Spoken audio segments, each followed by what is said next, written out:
Seungmin Cho is on the faculty at the Asia Pacific Center for Security Studies on the island of Waikiki. He also may be the most interesting man to have graced the China Talk airways, having biked from Nanjing to Beijing, as well as the full length of the China DPRK border, done field research in the Chaosian Autonomous Region, served in the Korean Army in Kurdistan, and worked in the Beijing office of the United Nations High Commissioner for Refugees for the Protection of North Korean Defectors. Seungmin is here in his personal capacity, not representing his organization or any other. Same goes for me. What I say here does not reflect the views of the Rhodium Group, where I work as a China Tech analyst.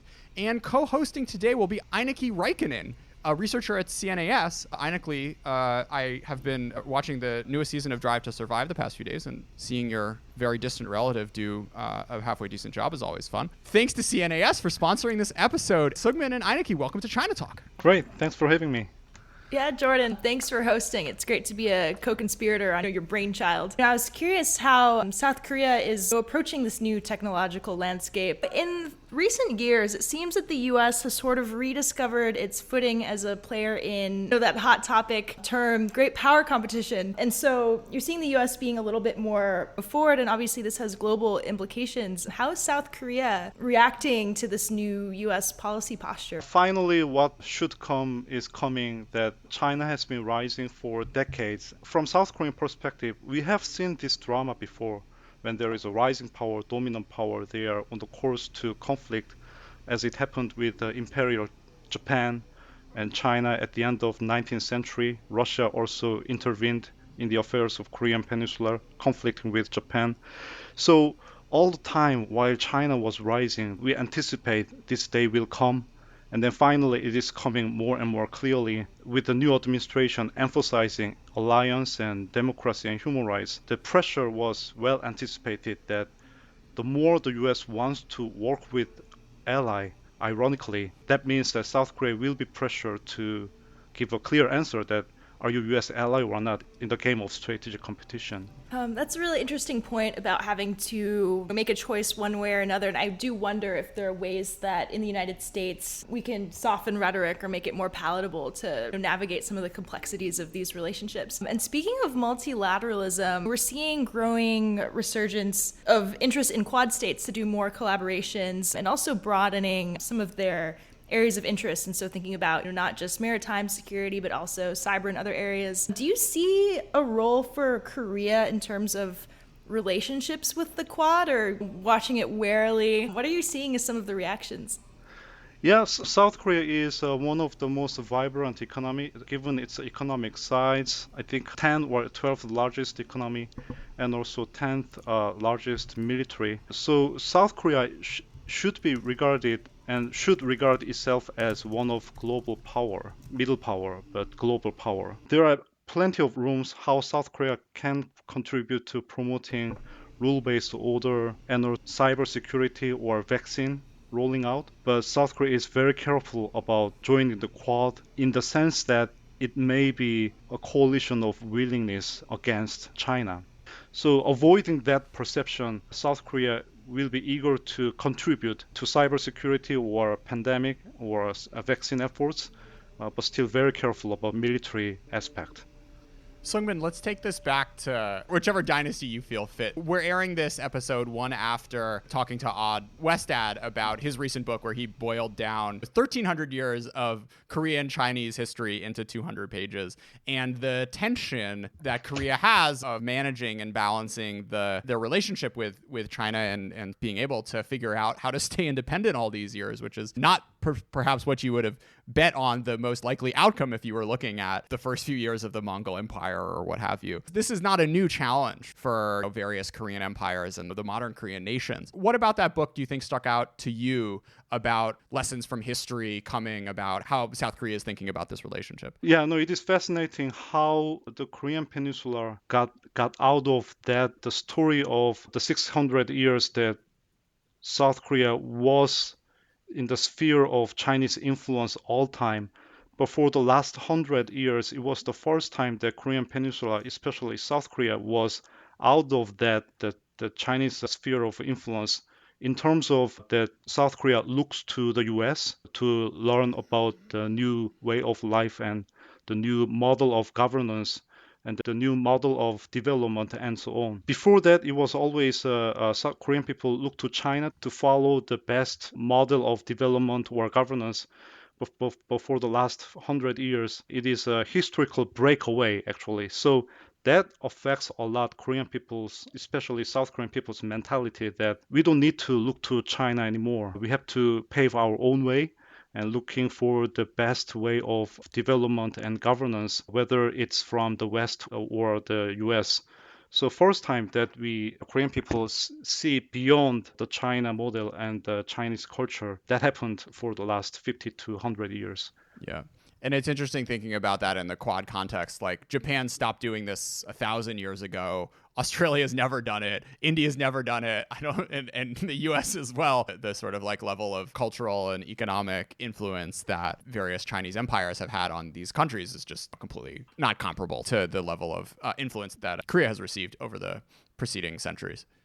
Yeah, but speaking of Japan-China relationship, although, like I said, Korean people totally break away from that old thinking that we should learn from China everything. That kind of old mentality we broke away a long time ago. Still, we are very realistic that China is the neighbor that is connected on the land. Japan has a luxury called the stopping power of ocean, the stopping power of water.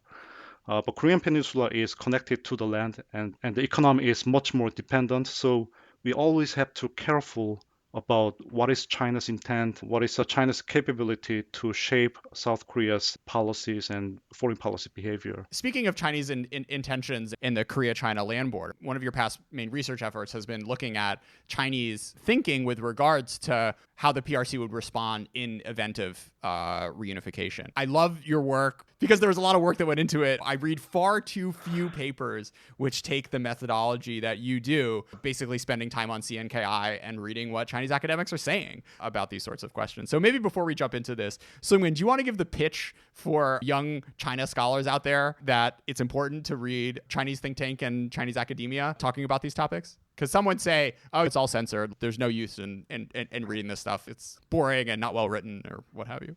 Yeah, it is true that topics sensitive like the future of North Korea, it is heavily censored in Chinese academic environment. So by far, I found that there are rich literature about Chinese thinking about Korean unification, but many researchers, they ground their arguments based upon their long-time study of Chinese politics, they would say, or their network of Chinese scholars based upon their interviews.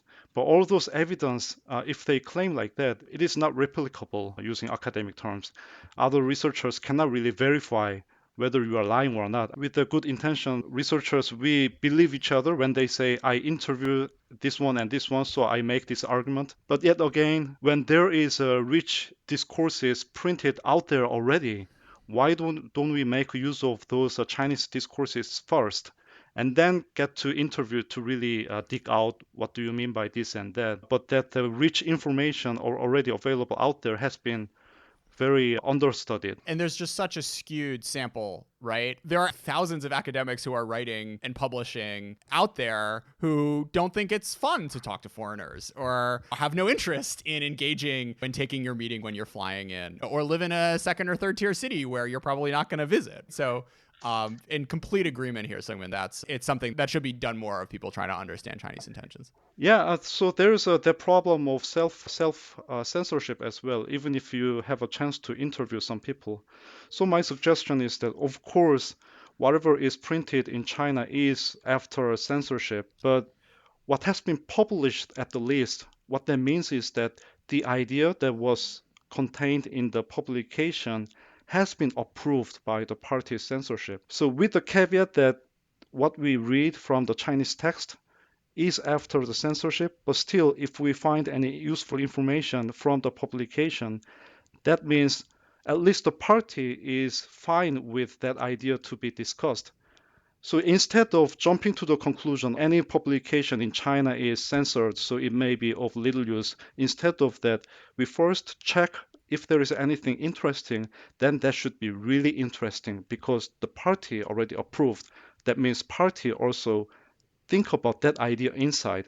And one of that example is when it comes to Korean unification.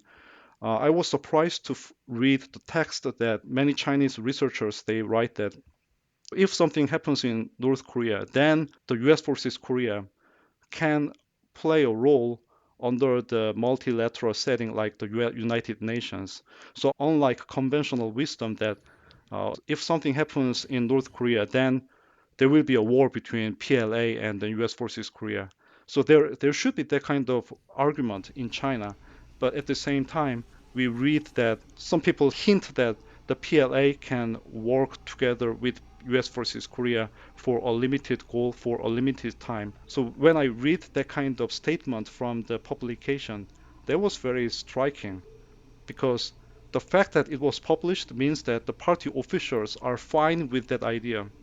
Yes, I think that's a really interesting point that you can even look at the filter, whether that's unofficial or self-censorship, as a tool actually to find interesting tidbits in research. This is not a parallel, but even here in Washington on China, there seems to be the sliding scale whereby people judge others and themselves if someone is being hawkish or dovish or not. And so knowing where a person is coming from or why they might position themselves in such a way. I think using this idea of going back through the filter to see what the intent is as it gets on the page is a really interesting concept. Also, another caveat is that the range of censorship is also moving target. Sometimes the window of opportunity for Chinese researchers to write something sensitive can open widely, but depending on the situation, sometimes there is a heavy censorship. So the censorship itself is constantly moving. When it seems like there was an opening in censorship and then there is a publication about sensitive stuff like North Korea's future or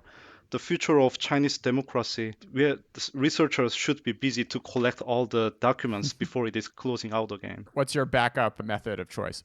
For the academic publications, I can download PDF. For so many news articles, they are blocked frequently or they move their website to somewhere else.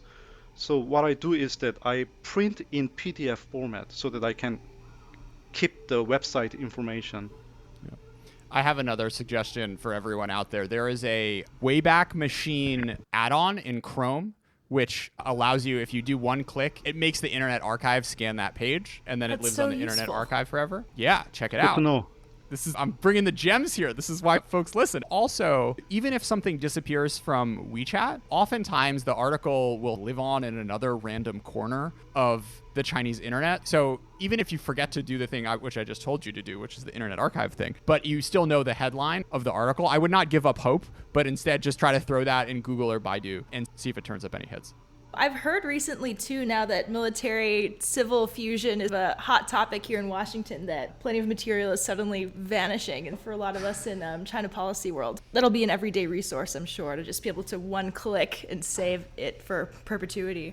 There's perma.cc, which I think is the paid version. Like, sometimes it doesn't work. You have to click 2 or 3 extra times. But yes, incredibly useful. I'm still working on my whole knowledge management universe. Like, I kind of use Paperpile for PDFs, but I'm not super happy on it because it doesn't have a good PDF reader. Anyways, it's a work in progress. We'll wait for whoever, Evernote, Roam, Notion. If any of you guys want to sponsor China Talk, I will be sure to take your knowledge management tool up as my future solution. A handful of times in recent history, leaders from the DPRK have gone on grand tours of China, where Chinese leaders have basically tried to show them, look, reform and opening, incredible. Look how rich we are. Like, you can do this too. What is the fundamental contradiction in the way that the North Korean state is set up nowadays to make that sort of leap a bridge too far for the DPRK and being able to follow in Deng's footsteps? I think it is a really important question because when we talk about the denuclearization of North Korea, so how much do you think North Korea, Kim Jong-un, is willing to give up his nuclear weapons? Then many people talk about security concern, but it also gets to the probability that you believe that to what extent North Korea is likely to follow the footstep of Chinese economic reform and opening. The more you believe that North Korea has such a chance, then the more you are likely to support engagement instead of maximum pressure to give North Korea a chance. So the argument from that camp in South Korea, those who support the sunshine policy, their assumption is that North Korea wants to follow the footstep of Chinese economic reform and opening, but because of their security concern from the US forces Korea, they have to develop nuclear weapon for their self-defense, and also they are isolated. So the argument is that we have to give some security assurance to Pyongyang and then support their economic development so that they can start their own economic reform and opening like China and Vietnam did. That logic looks possible. China could do that, Vietnam could do that, but the difference is that China did not have South China, or Vietnam unified already. They didn't have a South Vietnam, but for North Korea, they have South Korea. So if we look back the experience of Chinese economic reform and opening, so for economic reform, it is inevitable that you have to do political reform as well. So that's what exactly Deng Xiaoping did. In order to revitalize the economic players and incentivize their entrepreneurship, the government under Deng Xiaoping, they had to re-centralize power from center to province, giving decision-making power from communes to individuals so that individuals, they feel more motivated to increase their production, and also ideological relaxation as well, so that instead of spending so much time on studying communism, people actually go outside and work and make money. North Korea could not really relax political control, which is really a requirement for the economic development. And also, if we talk about economic opening, which is inviting foreign investment and then supporting joint venture between local companies and then Western companies, the regime has to allow its people to interact with foreigners so that the people can learn from foreigners the advanced technology. So North Korea needs to open up, but by doing so, it is inevitable that the information from outside will be flown in systematically with economic reform and open. And then they will be really threatening for Kim family regime, because the Kim family regime just told so much lie a lot. The state narrative that South Korea is just a puppet of the American imperialism, and then South Korean people do not live independent life, and that kind of narrative will be broken. North Korean people will learn that their brothers and sisters in South, they succeed in industrialization and, more importantly, democratization. So the Kim family regime cannot afford to allow that penetration of that external information, which will surely happen if North Korea follows the experience of Chinese reform and opening. Two points on that. First, there's 1976, but there's also 1989, and it was a close run. The Chinese Communist Party almost didn't pull it off of being able to do both glasnost and perestroika at the same time. When that happened in 1989, Taiwan was still also under the military dictatorship yet. It was before Taiwan's democratization. So Taiwan could not really challenge in terms of ideology yet. And also Taiwan is a small country to influence what is happening in Beijing at the time. But think about South Korea, the size of North Korea and South Korea. If something similar 1989 happened in Pyongyang, then it's a totally different story. South Korea, US, and the whole international community can easily influence and will influence. So really, Kim family regime cannot really take that risk. Sure. My other point coming about of that conversation is, speaking of North Koreans who are able to see the outside world, both you and I, Seungmin, spent time on Peking University campus where there were a few dozen North Koreans who I guess had parents who are doing pretty well for themselves, and they're getting some of the best educations in the world. I'm curious if you had any interaction with those folks in your time in China or in Chaosian, what any reflections you had about the experience of elite North Koreans studying abroad. Yeah, I lived in an old dormitory called Shaoyuan. Now the Peking University has a new dormitory for foreign students, but I lived in an old dormitory. I lived in the third floor, and the second floor there were a bunch of North Korean students. So it was just literally I stepped down one stair below, then I could talk with them. But I refrained from doing that because I have many good friends who defected from North Korea and now live in South Korea.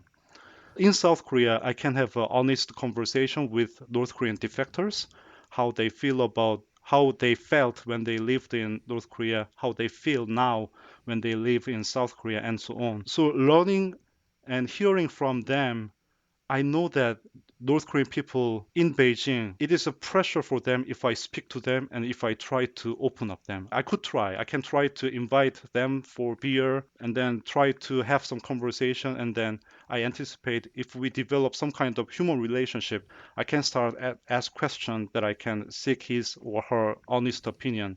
But even that's unfair pressure for them and risky for them as well. When I already have that kind of experience with North Korean defectors who are free to talk about North Korea, I was consciously not to really try to avoid them, but I didn't really try. Instead, I went a lot to the North Korean restaurants in Beijing, inviting my foreign friends to. It was a good opportunity to feel the North Korean culture today. They still sing the 1980 or 70 type of songs from South Korean perspective. The one thing that I observed was the South Koreans all play baseball and the North Koreans played soccer. So, anyways, take that for what you will. Maybe it's another sign of American imperialism. Huh? Oh, 100%, 100%, right? More broadly, Seungmin, what are Korean scholars of China interested in? What are the sort of hot topics, and what do you think is neglected in the Korean academic literature that tries to grapple with the Chinese state? There is a lot of research ongoing, but mostly focusing on policy and then everyday challenge in between South Korea and China, how China is thinking about North Korea, what is China's position or policy about North Korea's denuclearization, or the bilateral issues between South Korea and China, like the Chinese naval activities in the Yellow Sea, or we call West Sea, or history debate. So all kinds of bilateral issues. But I like to argue that South Korean researchers also need to look beyond bilateral issues and then have a pure research academic interest about the future of China, the Chinese government, or the future of the regional order, or just a look beyond the future of Korean Peninsula and China, and then see more holistically. But in a way, understandable, every day North Korea poses existential threat to South Korea, and China is a big part of that. There is a need for focusing on those topics, but we may need to look beyond. So, Seungmin, you certainly practice what you preach in that regard, having written your thesis on the Chinese relationship to Western democratization efforts. And I'm just going to pose the question that you posed yourself. Why has the Chinese side deliberately opened society to the influence of Western democracy programs, despite the worry that Western ideas could undermine the legitimacy of the CCP? Yeah, I have to correct one thing, that there was at that time that they were open, but now, of course, after Xi Jinping, they closed down again. Yeah, so that started from my experience in Peking University. The reason why I decided to go to China to learn about China from China. So we know that Chinese economy has been developing very fast. And then I was very curious, when Chinese people are much richer, they are much well connected with outside world, then inevitably, of course, they learn about American democracy and they can compare their way of life and their way of government with Western liberal democracy. Then don't they want to also have that kind of democracy in their country? So later I learned that it is part of theory called modernization theory. When there is an economic development, then it will be followed by political democratization, along with the rise of middle class, the more educations, then people more desire for democracy and freedom. So in the end, they want democracy. So that kind of theory. So I was curious to see that. And then when I went to China, it was 2008. And I was lucky. Now I know that it was almost the end of what Min Shinpei says, the golden era. Min Shinpei is a very influential scholar in China studies. And in his recent writing, he recalled that before Xi Jinping, it was still the golden year, meaning that Communist Party tolerate a broad range of discussion about democracy, what it means democracy for China, how, if it is not Western liberal type democracy, then what it should be. So there was that time, and then I joined Peking University when there was that lively discussion about that topic. Because of the party's relatively tolerating position, there were ample space that Western democracy-related programs can operate. For example, American Bar Association, they run program to promote rule of law in China. And also Carter Center and the International Republic Institute, they also run program to promote and support China's surprisingly free and liberal election at the village level. Yeah. So there were many programs that were going. So the Chinese Communist Party, they were interested in learning some practice of democratic governance within the system of one party ruling. And also by the time 2008 and 2010, Chinese scholars, they also theoretically developed an idea that under the one party system, China can still try to be democratic, meaning that by promoting rule of law and also election at the lowest level, not the highest level, but still elections, and also developing good governance, listening to people's grievances more, developing those channels, and also encouraging the growth of civil society. So rule of law, election, civil society, all these are the features of democratic society. So at the time, the CCP leaders and scholars, they believe that without changing the non-democratic system, they can still function as a democracy, meaning that they reflect people's interests and voices. The result was that it was very successful, so people really start to demand the change of the system. So that was the breaking point that, well, we liberalized too much. We need to tighten the control again. And that explains the rise of Xi Jinping as an authoritarian leader. That's a really tough proposition to crack the door open and tell people that your opinions might count, your will might be influential, and then to say, we're just kidding, we wanted to try this out and it's not working. Do you think this stimulated the appetite perhaps to have more opening? Will it backfire in that sense that now that people have had a taste that they might want more? Do you think tougher restrictions are here to stay? The Xi Jinping regime enacted the foreign NGO law in 2017 precisely to crack down those Western programs that try to spread some democratic practices. Although initially it was the Ministry of Civil Affairs, the government itself invited them, but now the change of position. I believe many Chinese officials who used to work with them or scholars, they still want to continue collaboration with Western organizations, but it is the law from the top. And then back to my experience at Peking University. So I just told you that I arrived in China almost at the end of the liberalization period. So in 2009, 1 year later, I arrived in Beijing.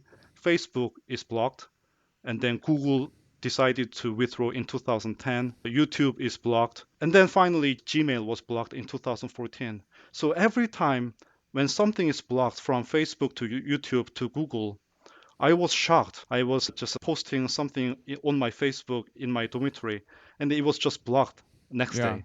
If such thing happened in South Korea or the US, can you imagine? The government just blocked Facebook. It's just so unimaginable. Yeah, so I was talking about this episode about Facebook being blocked and YouTube being blocked, but there was no response from my Chinese friends at all. They just accept it as part of life. Okay, that happens, then I have to live with that. So to your question, if there was any backlash from the cracking down of foreign NGOs, no, just people have to live with that. It's the old directive from the government. I cannot tell how they are frustrated, but they cannot express. The one point I'll make on this is that it's interesting that I think Tony Lin made this point on Twitter that in 2008, 2009, something disappearing from Weibo or getting blocked, like that was a big deal.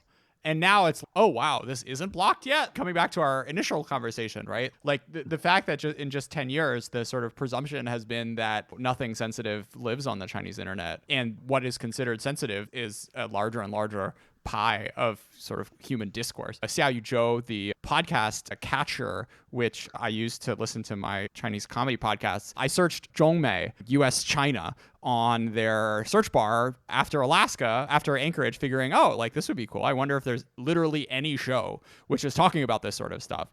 And that was a blocked search.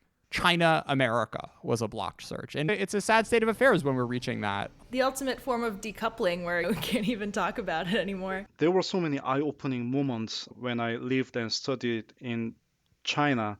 And I'm really satisfied with my decision that if I'm going to study China first, I need to spend some time and live there and making friends and then traveling. There was one night that I hang out with my Chinese classmates, and over some baijiu, we drink some liquor and then start have some lively debate about the future of China and Chinese democracy. Those are the very smart Peking University students. And they start complaining that the usual criticism that we can expect in the West, that they are saying that the Communist Party is dictatorship, they are repressing the freedom of speech and freedom of gathering, and then the Communist Party really should move on to multi-party system and so on. And I was really surprised that actually this is really honest conversation, that I could imagine that maybe they are having this conversation and now they are really having this conversation in front of me. So I was, wow, they really have this conversation. And I was excited, and I also support their statement that almost repeating exactly what they said. I said, the party is too much authoritarian. You guys need to move on to multi-party system someday, like Taiwan does, and then Hong Kong shows. You can also live like that. And then my Chinese friends' reaction was they look angry. And then they tell me that you cannot say that. But I said, I just repeat exactly what you said. Why are you criticizing me when I just repeat what you exactly said? And then they told me with an analogy, which was really persuasive. My friend told me, so imagine that you complain about your parents in front of your friend, that my mother is so old-fashioned, my father is too authoritarian, I don't like my parents. If I can choose, I like to have a different parents. And your friend, really the friend that you trust, the friend who cares about you, say exactly the same thing. Yeah, I think your father is too authoritarian, your mother is old-fashioned, you should change your parents. Then how would you feel about that? That's exactly the mentality later I learned that, which is conceptualized as a liberal nationalist, Shui Shengzhao at University of Denver. So in the West, we often assume that the Chinese students are they are more educated, they are more well connected, so they should be liberal and they should have more democratic ideas. Correct. And then our assumption is that because they now have more democratic ideas, then they should be more internationalist. That is not correct. So our assumption that if they are liberal, then they should be internationalist, that does not work. With the mentality that I just explained, many Chinese young generation, they are liberal and nationalist. Something Yeah. always confuse outside observers, but Just speaking back to what's happening with the Chinese internet getting really mad at H&M and Zara and Nike for saying that they're not using Xinjiang cotton. I'm in no way going to justify using Xinjiang cotton, but the sort of defensiveness that you see, the rally around the flag types, it's always hard to when you look at these questions. There's no polling, right? And the discourse is so narrow. And even with Sungmin talking with your friends, maybe you would be okay with your friend criticizing your parents if your sibling wasn't next to you. But there's just so many personal dynamics of challenges of observing to what extent this stuff is genuine versus put on for a sort of national or international audience, which is really something. I have a hard time believing that people really think that because there was slavery in America and because we had Jim Crow, then that makes it okay to have forced labor in Xinjiang, which is the current line that you see out of some state media. but that happened before. When Holocaust was discovered, German citizens, they were shocked. Although now history remembers that that was what Germany did, but even the ordinary citizens in Germany, they were shocked too. They were in the dark about what the Nazi government was doing. It may not be that surprising that Chinese ordinary citizens, they never heard of that kind of testimony from the inmates from the concentration camp in Xinjiang and so on. On that, Sungmin, you've recently done some research looking at the influence of the Soviet Gulag system on the way that the DPRK treats its prisoners. Can you talk a little bit about the intellectual connection between the two regimes? Yeah, after the end of Korean War, of course, North Korea desperately needs Soviet helps to rebuild the country. And then they also imported the Gulag system to control the population. So there is some similarity in historical origin. The difference was that the Gulag in the Soviet Union also has an economic function. The inmates in the concentration camp in the Soviet Union, they were mobilized for the national industrialization projects. The same thing happened with North Korea, but the difference is the three generations of the criminal should be punished together. So that concept was not there in the Soviet Gulag, but it was implemented in the North Korean version of Gulag because it is one of the Confucius tradition that once a family member commit a crime, then the whole family has a bad blood and they should be punished together. That kind of tradition is Wow. implemented in modern North Korea. So cultural and also some historical origin make North Korean prison system a little bit unique with that the punishment with connection to family. You follow Chinese, North Korean, American, and South Korean politics. I'm curious if you have a favorite or a least favorite, or is there anything interesting about your like emotional relationship to studying politics in all these different places? Yeah, let me exclude American politics first because as an employee of US DoD, I'm supposed to be apolitical. Of course, I have a lot to talk about American politics, but let me skip to Chinese politics.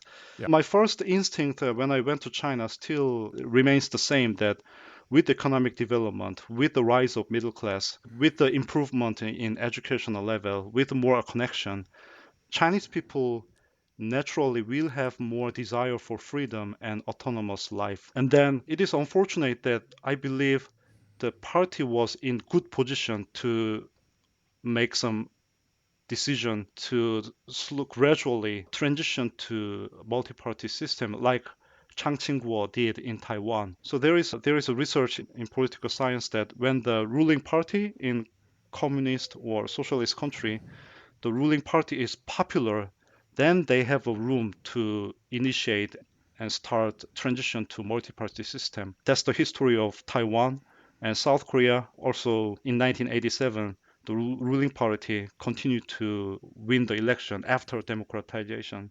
So it is about political courage, but unfortunate that the regime could not continue the liberalization policy for a good reason. I understand it can be very dangerous for their regime legitimacy, but at the same time, they could keep trying if they have an imagination. The party was very popular, is still popular in China. If they have courage, they can try to move towards. So I feel a little bit of disappointment and also still have a hope that the force from the bottom, civil society, yearning for more open and democratic society in China will only be strengthened. So I'm looking forward to see how the Chinese politics will play out. North Korean politics is always fun, it's dramatic, but it is a serious security threat threatening the lives of my friends and my parents in